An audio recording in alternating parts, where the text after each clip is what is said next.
ভাই বাংলাদেশ কিন্তু দুর্দান্ত বল করছে, অসাধারণ বল করছে। মাত্র ২৪৪ রানের মধ্যে বাংলাদেশ শ্রীলঙ্কাকে অল আউট করে দিয়েছে। এইটা কিন্তু বাংলাদেশের জন্য অনেক অনেক একটা প্লাস পয়েন্ট।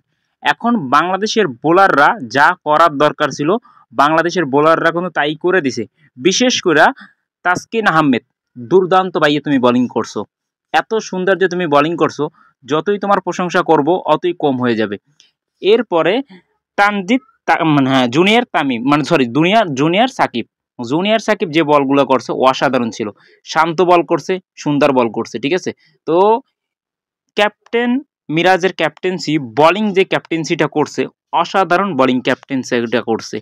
এখন বোলারদের তো কাজ শেষ। মাত্র ২৪৪ রান করছে বাংলাদেশ, শ্রীলঙ্কা, ঠিক আছে। মাত্র ২৪৪ রান করছে। আর ওয়ানডেতে ২৪৪ রান বাংলাদেশের আমি মনে করি চেস করা অবশ্যই দরকার। মানে এই রানটা বাংলাদেশের ব্যাটাররা করাতে পারে এমন তাদের যোগ্যতা কি আছে, করতে পারে এমন তাদের যোগ্যতা আছে। আর এইটা খুবই ভাই একটা সাধারণ বিষয়। বাংলাদেশের দেশ জানি ২৪ রানটা আমি জানি আজকেরা করে।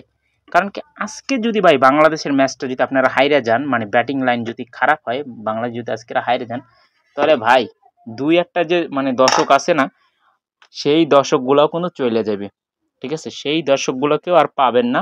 আপনাদের জন্য রইল শুভকামনা। দেখা হইতেছে খেলার পরে। এখন আপনাদের খেলাটা আমি দেখতাছি, ঠিক আছে। অসাধারণ খেলার শুরুটা হইছে। এই মুহূর্তে আমি দেখলাম যে আপনার যে এই ইমন আউট হয়ে গেছে, ঠিক আছে। পারভেজ ইমন কিন্তু অলরেডি আউট হয়ে গেছে। এখনও জুনিয়র তামিম আছে ভাই। জুনিয়র তামিমের ব্যাটিং আমি মিস করতে চাই না। তো জুনিয়র তামিমের ব্যাটিংয়ের পরে আসতে